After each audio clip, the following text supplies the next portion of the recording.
निकली, ये भी ईश्वर रूप, ईश्वरी हमारे अंदर है। ये माही हमारे अंदर श्वास के रूप में है। जिस दिन ये शक्ति निकल गई उस दिन जो प्राणों से प्यारा बेटा है, बेटी है, पत्नी है, जिससे कह देते हैं ना हम तेरे लिए तो मैं आसमान से चांद तारे तोड़ लाऊं, क्या करें, प्रकृति का नियम ऐसा ही है। वो भी बेचारी 4 दिन 10 दिन 20 दिन रोकर रह जाएगी, लेकिन उस अंतिम यात्रा में आपके पास आपके साथ कोई नहीं जाने वाला। उस अंतिम यात्रा में जो आज आप यहाँ पर बैठकर कमा रहे हो यही जाएगा।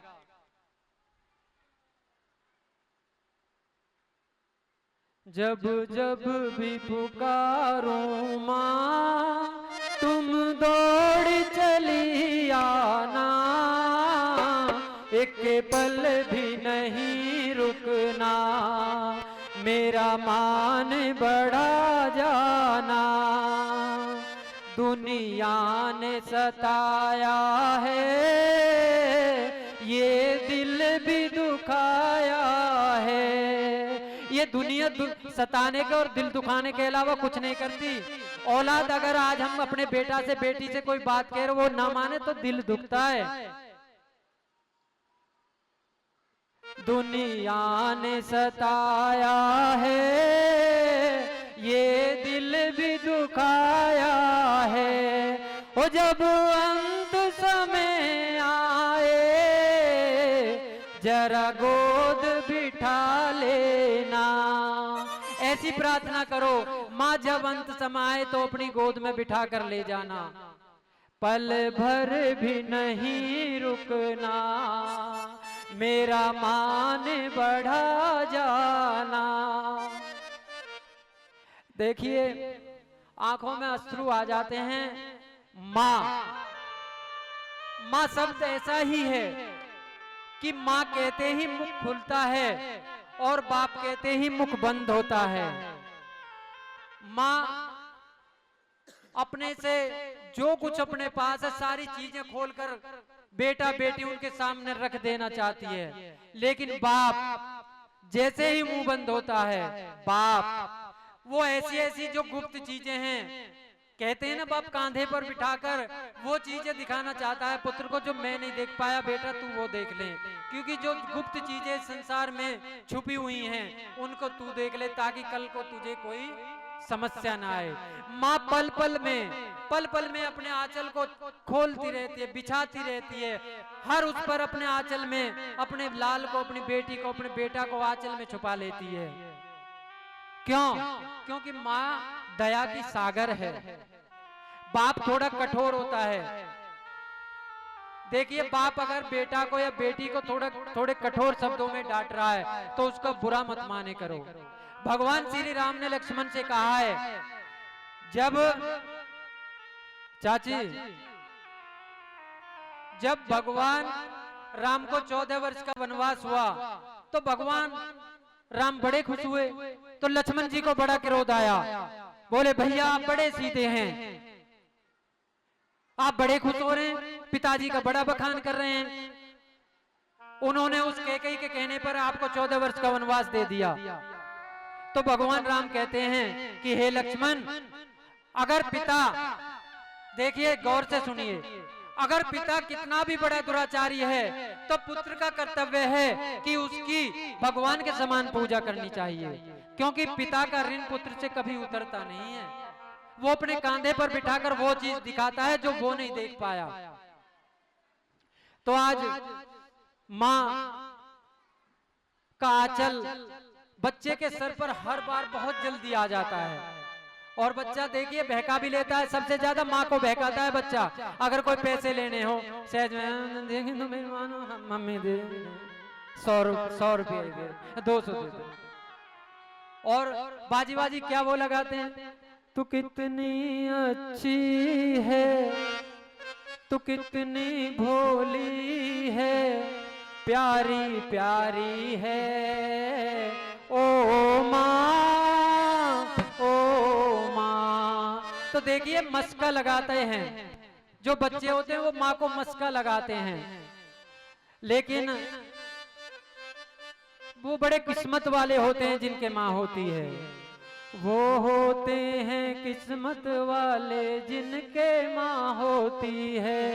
कितनी शीतल है तू कितनी सुंदर है, प्यारी प्यारी है ओ माँ,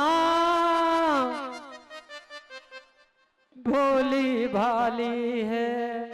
देखिए हमें तो अपनी उम्र में केवल 20 साल की उम्र तक माँ के प्यार का आशीष मिला, लेकिन यहाँ पर कुछ ऐसे बैठे हैं जिनको माँ बाप का आशीर्वाद आशीष आज भी है। हम तो ये कहते हैं कि माता रानी उनके सर पर ये हाथ ऐसा ही बना रहे, क्योंकि माँ और पिता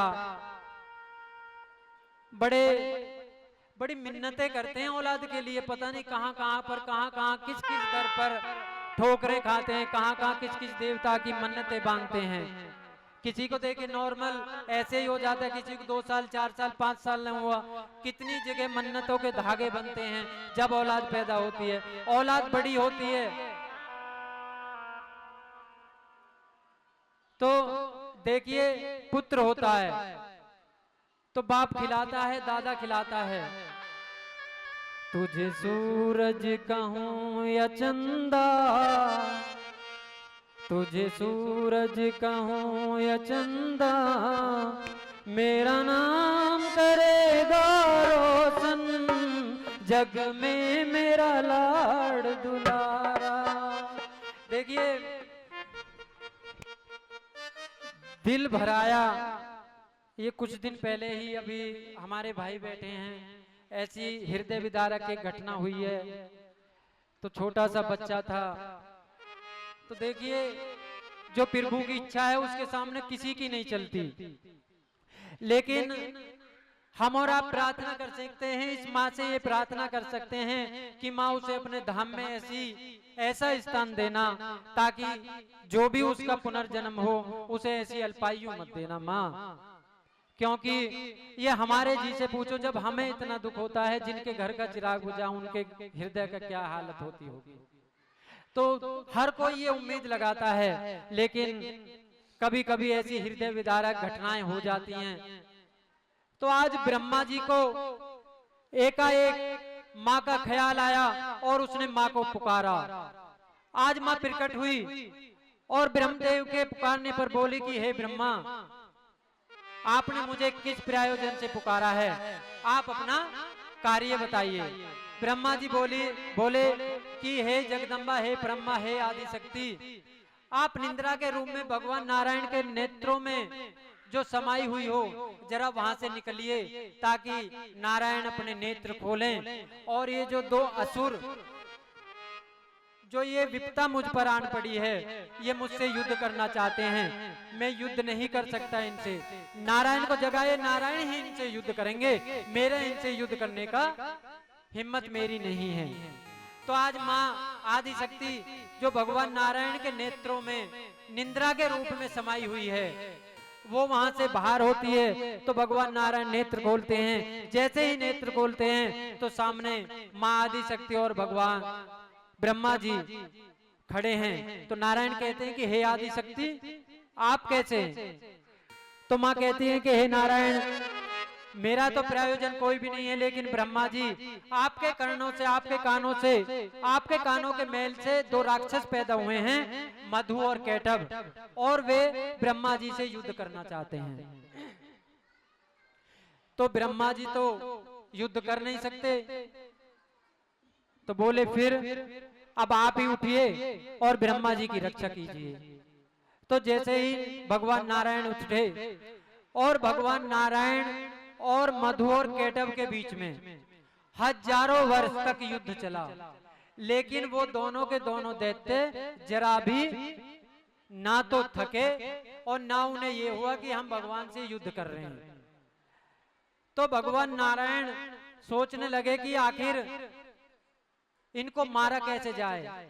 और देखिए जब उन्हीं के कान के मेल से पैदा हो तो शक्ति भी उन्हीं की है।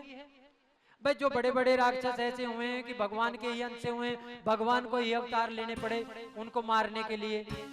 तो आज उन्होंने ध्यान लगाया, देखा कि ये तो मेरे ही कान के मैल से पैदा हुए हैं, इनको मारने के लिए तो कुछ ना कुछ जुगत लगानी पड़ेगी। तो उन्होंने फिर आदि शक्ति का आह्वान किया है। आदि शक्ति माँ दुर्गा, माँ भवानी प्रकट होती हैं, कहती है कि हे नारायण, आपका क्या प्रयोजन है जो आपने मुझको याद किया है। तो वो कहते हैं कि हे देवी, मैं आपसे एक बात जानना चाहता हूँ कि मधु और केटम मेरे कान के मैल से पैदा हैं, इनकी मृत्यु का आप मुझे उपाय बताकर जाइए। तो माँ कहती है कि आप इनसे युद्ध कीजिए, युद्ध करने के बाद आप इनसे कह दिए कि मैं आपसे हार चुका हूँ, तो ये बड़े खुश होंगे। तो ये जब दोनों खुश होंगे तो ये खुश होकर आपसे कहेंगे कि हे नारायण, आप हमसे हार मानते हो निखा, तो आप इनसे ये आपसे कहेंगे कि आप हमसे कोई वरदान मांगो, तो उसी टाइम में इनकी बुद्धि को हर लूंगी और आपसे इनसे वरदान मांग लेना। कि वरदान क्या मांगना है? आप इनसे वरदान मांगना कि आप दोनों की मृत्यु मेरे हाथ से हो। बोले ठीक है। तो उनका दोबारा से युद्ध हुआ।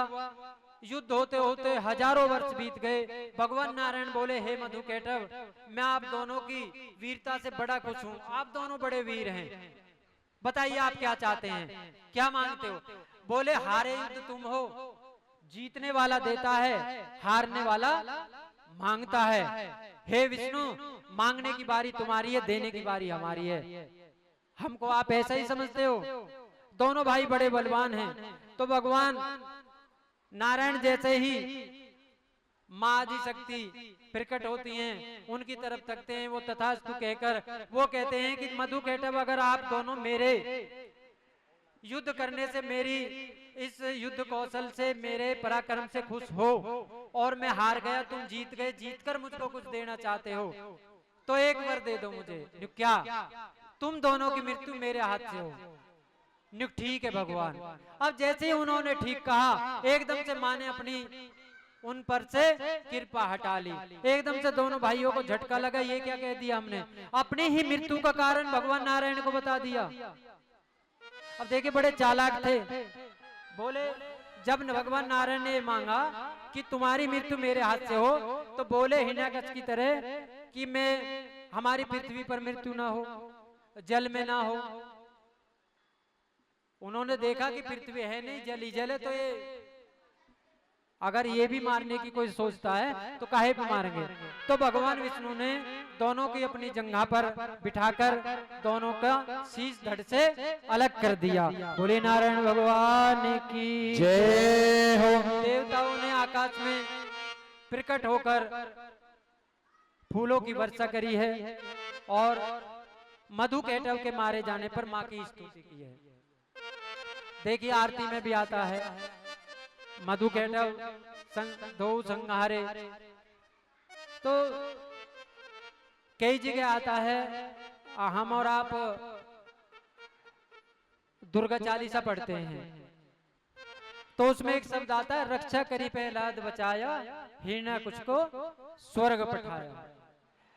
तो उस खंबे में जिसमें नारायण प्रकट हुए, उससे पहले भी वहां पर जो वो गरम खंबा था, उसमें जो शीतलता भरी, वो भी उस आदि शक्ति माँ की ही ऐसी वो थी, जो उस धधकते हुए खंबे को एकदम शीतल कर दिया। और प्रहलाद जी ने उसकी एकदम से दोनों हाथों से नारायण कहकर दोनों हाथों से उसको आलिंगन किया और उसमें से नारायण प्रकट हो गए, जो हिरण्याकश का वध किया, नरसिंह अवतार जो हुआ था। आएगी कथा इसमें, जो पुरुषोत्तम मास है, जो ये हमारा अधिक मास है, इसकी कथा वहीं से शुरू होती है, वहीं पर पैदा हुआ है। तो आज देवताओं ने बड़ी प्रशंसा हुई और सब बड़े खुश होकर अपने अपने धाम को गए। देवी भी वहां पर अंतर ध्यान हो गई। भगवान विष्णु अपने लोक को अपने निद्रा में चले गए। ब्रह्मा जी भी अपने आनंद में मगन हो गए। देवता अपने अपने लोक में, सब बड़े खुश हैं। तो आज देखिए हर चीज का एक नियम होता है। अब ये कथा हमारी 7 दिन चलेगी और नियम क्या है भाई, सुबह आकर परिक्रमा लगानी, परिक्रमा के बाद 12:40 पर 12:45 पर कल से हनुमान चालीसा शुरू हो जाएगा और सही 1 बजे आरती हो जाएगी। तो अब कल से देखना कि भाई आरती से पहले कितनी संख्या आती है। मैं भी नाम लिखे करूंगा अब डेली, देखते हैं फिर आरती से पहले और आरती के बाद ये नियम बना लो। और जो भी जैसी भी छोटी मोटी अपनी कोई बात हो माँ के समक्ष रखो, माँ से प्रार्थना करो। देखिए हमारे आपके पास कुछ भी नहीं है, सब कुछ माँ का दिया हुआ है, क्या कर सकते हैं। तेरा ही दिया मैंने खाया पिया है, तेरा शुक्रिया है, तेरा शुक्रिया है। मेरी शेरवाली ने बहुत दे दिया है, तेरा शुक्रिया है, तेरा शुक्रिया है। अरे आपसे कोई भी स्तुति ना आती, कोई भी भजन ना आता, कोई भी मंत्र ना आता, जैसा भी रूखा सूखा है माँ के सामने लेकर बैठ जाओ और यही बोल दो। कभी फुर्सत हो तो जगदम्बे निर्धन के घर भी आ जाना, जो रूखा सूखा दिया हमें कभी उसका भोग लगा जाना। माँ कोई आपके बड़े प्रकांड, माँ ये नहीं चाहती कि आप बड़े काशी से पढ़कर आए हो, विद्वान हो, पंडित हो, उन्हीं से खुश होगी माँ। माँ तो जरा से नियम से खुश हो जाती है। एक कुम्हार था, कुम्हार के घर एक संत जी का प्रवेश हुआ, आगमन हुआ। अब बेचारे आए और बोले गेट पर आकर भिक्षाम देहि। अब वो कुम्हार कुछ खड़ूस था, सुबह सुबह अपने हल को लेकर जा रहा था, देखते ही थोड़ी त्योरी चढ़ गई कि हम जा रहे हैं हल जोतने, ये मुष्टंडा आ गया सुबह सुबह मांगने के लिए। निक बाबा यहाँ ना कुछ भी। अरे निक बच्चा, अगर दे नहीं सकता तो कुछ ले तो ले। अब लेने के नाम पे जाट कुमार मतलब जाट था, तो जाट की बुद्धि बहुत तेज होती है। अब जब देने का लेने का नंबर आया तो बड़ा खुश हुआ, भाई जब कुछ मिल रहा है तो महाराज आ जाओ। महाराज बैठ गए, बोले महाराज क्या देना चाहते हो? बोले कि मैं तुम्हें ऐसी चीज देकर जाऊंगा, 1 साल बाद तुम्हारा ये सब कुछ यहाँ बदल जाएगा। अच्छा आप लोग समझते हो कि अगर भगवान से ऐसी कोई प्रार्थना की जाए, क्या हो सकता है साल भर में ऐसा कुछ? बताओ, हाथ उठाओ, अगर हो सकता है तो हाथ उठाओ। हो सकता है? क्या हुआ है भाई? देखिए आपने एक हाथ उठाया, 2 उठाया, मैं 2 और 2 दूनी 4, क्योंकि जब पहली कथा हुई थी और जिस दिन लास्ट समय था तो सुबह के टाइम बहुत ही तगड़ी बारिश आई थी, और 2 दिन रात में हमारी मुलाकात हुई, भाई साहब भी थे। एक तंबू पे 4 आदमी, दूसरे तंबू पर आज ये भैया बात भी कर रहे हैं कि जब शुरू में कथा हुई तो टेंट लगा हुआ था। रात में इंद्रदेव ने ऐसी कृपा बरसाई कि एक एक तंबू पे 4-4 बैठे और उड़े और बैठे और चले। मन की माता रानी कुछ तो रहम कर, अगर टेंट उड़ गया। देखिए मैं ये नहीं कहता, अगर किसी की आलोचना नहीं है तो उसको बढ़ने की शक्ति भी नहीं है। किसी ने कहा था कि लेके बैठा किताब है, 2 दिन में लेके उठ के भाग जाएगा। तो मैं तो वही बात है, जब से तेरा गुलाम हो गया तब से मेरा भी नाम हो गया। माँ के गुलामी के बाद यानी मेरी क्या औकात में इतने इनके सामने बैठकर, भाई 20-22 साल तक उम्र मेरी उस टाइम 32 साल 35 साल थी जिस टाइम माँ की सेवा में हम आए। उससे पहले खूब मेरी बड़ी भाभी माँ के समान होती है, इन्हें खूब पता मैं कितना बोलता था, किसी से कोई ज्यादा बात नहीं। लेकिन माँ ने पता नहीं अपनी सेवा में लेने के बाद कोई ऐसी चीज दे दी कि भाई अब आपकी सबकी सेवा में, और इस सेवा में भी अगर कोई गलती हो तो हाथ जोड़कर प्रार्थना है, क्षमा याचना है, अपना छोटा भाई बेटा कुछ भी समझकर माफ कर दिया करो, पर नाराज मत हुआ करो, क्योंकि नाराजगी दूर करने में समय लग जाता है।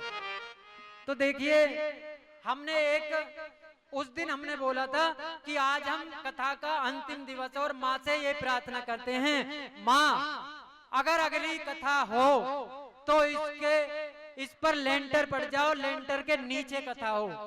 अच्छा, हमारी बुद्धि घूम गई, हमने बीच में कथा रख दी। हमारी श्रीमती जी ने अपना कथा नहीं होगी। अब हमने खूब जुगाड़ लगाया, इधर हो उधर हो, ये हो वो हो, लेकिन जब घर की चंडी देवी ने मना कर दी तो फिर हमने भी अस्त्र डाल दिए और 2024 में कथा हुई ही नहीं। 24 में ही फिर जून में हम कथा करने वाले थे। 2 जुलाई से लेंटर का काम शुरू हुआ। लेंटर का 2 जुलाई में काम शुरू हुआ। 4 सितंबर को माता रानी ने ऐसी कृपा करी कि यहाँ पर जिसके नीचे आप बैठे हो लेंटर पड़ गया। माँ का आशीर्वाद और भक्तों का सहयोग।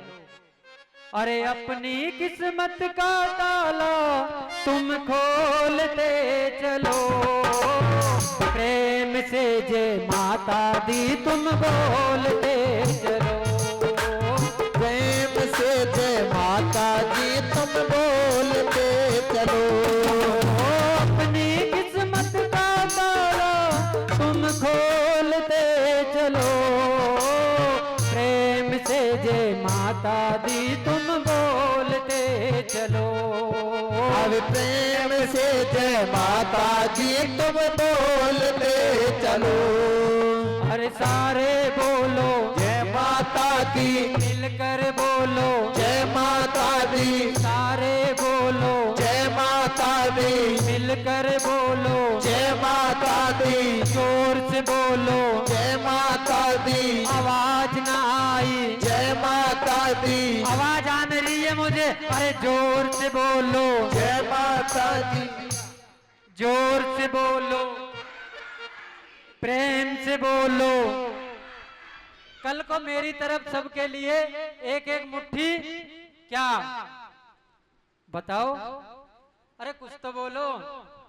एक एक मुट्ठी चने, चनेन से बहुत ताकत आती है, चनेन से बहुत ताकत आ रही। अब मैं समझ गया कुछ पोहे तो चबाए नहीं जाएंगे तो मेरी बचत हो जाएगी, इसलिए मैंने चने का नाम लिया। अगर बर्फी या कलाकंद कह देता सब खा लेते।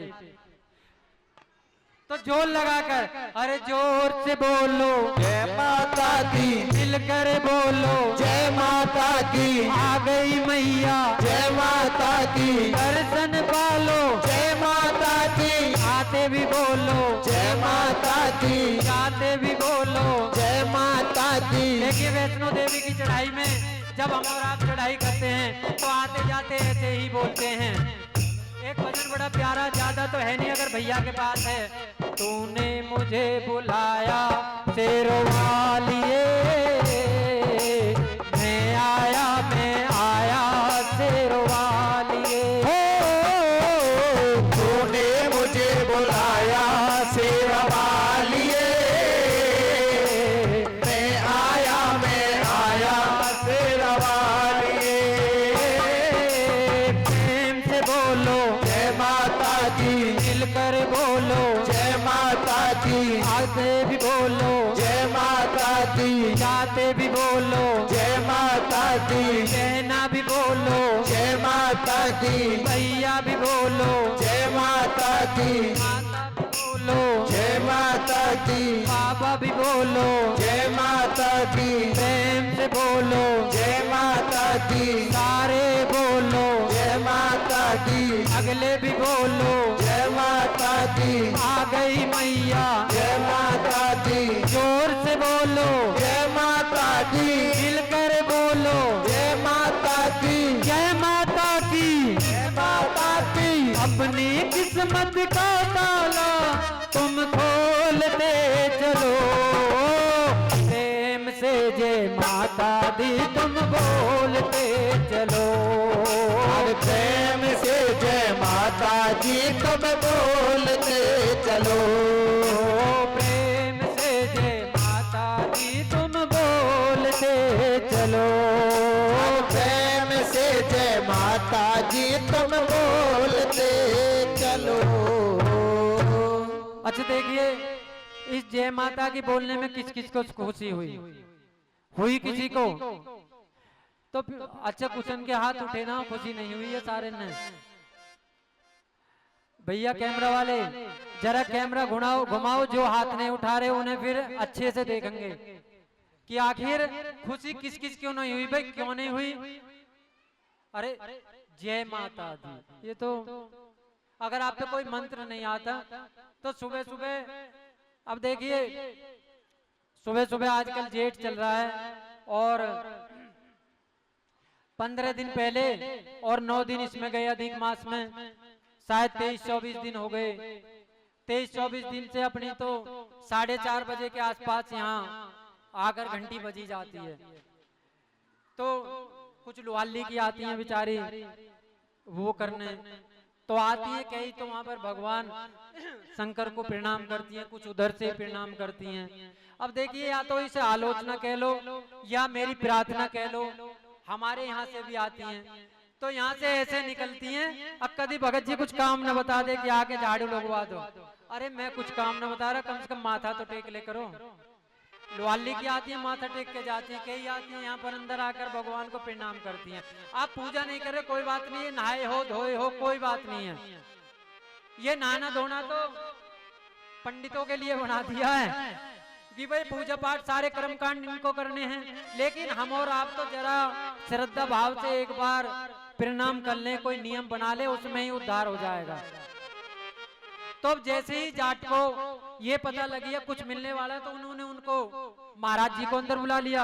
अमित बैठ जाओ, अच्छे अच्छे न लग रहे, सभी बैठ जाओ। तो उनको अंदर बुला लिया। तो वो कुम्हार से बोले कि आज से तुम्हें एक नियम बनाना है, तुम्हारा कोई पड़ोसी है? नुक हाँ है। नुक कौन है? नुक कुम्हार का है। तो डेली अपना हल जोड़ने से पहले एक बार उसको देख लिया करो। तो जाट का बोला इसमें कौन सी बड़ी बात है, अगर 1 साल के बाद सब कुछ यहाँ बदलने वाला है मेरा, तो मैं तो ये नियम बना लूंगा।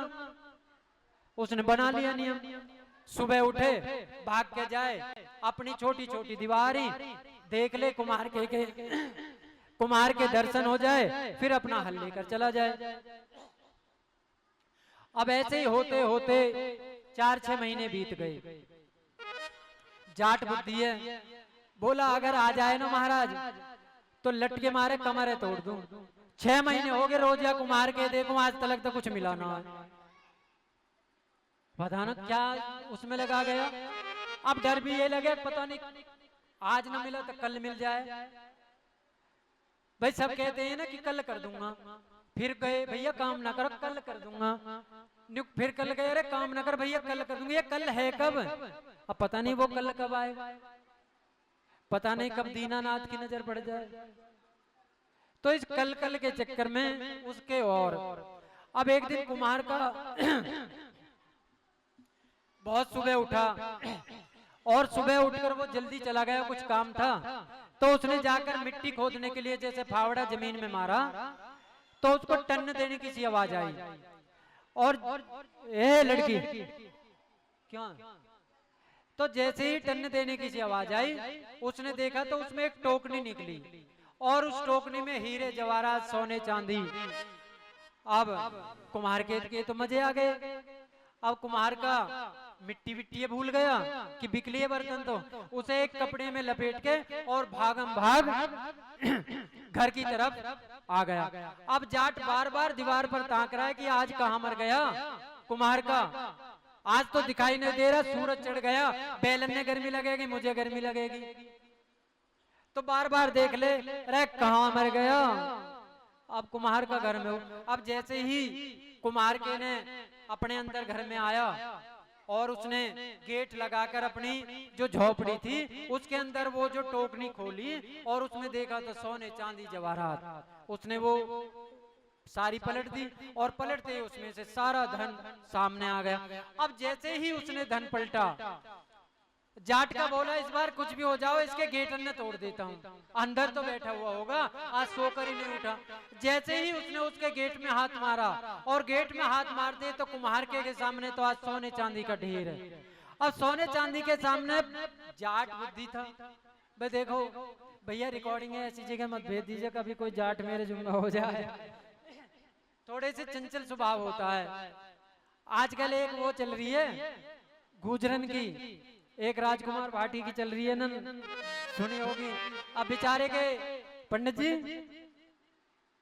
आपने ज्यादा नाक में दम कर रखा है। उसने कोई कथा कही कि पंडित भले न वैश्या, कोई कोई पंडित मतलब कोई कोई वैश्या भली। इसके पीछे एक कथा अलग है। अब किसी ने उन पर तंज मार दिया, गुजर गुजर जाट बिच्छू तगा बंदर, अगर ये ना हो तो खुले किवाड़ सोए। तो बेचारे ने दुख लगा, किसी पंडित जी ने डायलॉग मार दिया। अब किसी ने उन्हें भी डायलॉग बता दिया, वह आज वो डायलॉग उनके गले की हड्डी बना हुआ है। क्योंकि जो बुराई बुराई है वो तो निकाल के धर दिया, और जो उसके पीछे कथा वो अलग कर दी है। बहुत विरोध हो रहा है। तो ऐसे ही थोड़ी चंचल बुद्धि है जाट की। वो बोला सुथरे के गेट तोड़ देता हूँ, क्या कर लेगा मेरा। जैसे ही गेट में हाथ मारा, सामने सोने चांदी के वो। अब जाट ये भूल गया कि सामने है क्या। अब जाट है तो एक धुनी की बेस कुम्हार के दर्शन करने, भाई वो तो एक भगवान की तरह दर्शन कराया। तो जैसे ही जाट के ने कुम्हार के दरवाजे में धक्का मारा, और जैसे ही सामने हीरे जवाहरात दिखाई दिए, तो बोला कि देख लिया देख लिया देख लिया। अब जैसे ही उसने ये 3 बार कहा, कुम्हार का बोला अरे इसने तो देख लिया और ये भंडा फोड़ देगा। बोला अगर देख लिया तो आधा तेरा आधा मेरा। अब उसे घर बैठे आधा धन मिल गया। अब उसे आधा दिन मिल गया भैया, उसने तो अपने मकान दुकान हलवल सब जोत ने छोड़ दिए और अपने व्यारे न्यारे कर दिए। जैसे माता ने 2 ही महीना में लेंटर डाल दिया, ऐसे ही जाटके ने भी 6-7-8 महीने हो गए, साल भर के लिए बाबा कह कर गए। अगर भाई मैं 1 साल बाद आऊंगा, 1 साल के बाद देखूंगा तेरे यहाँ जब वारे न्यारे हो जाएंगे। तो जब 1 साल के बाद बाबा का आने का समय हुआ, बाबा आए तो बाबा ने देखा कि यहाँ तो झोपड़ी थी, आज तो यहाँ पर बड़ी आलीशान कोठी खड़ी है। तो जाट के ने जैसे ही बाबा को देखा तो लंबा दंडवत प्रणाम के लिए लेट गया।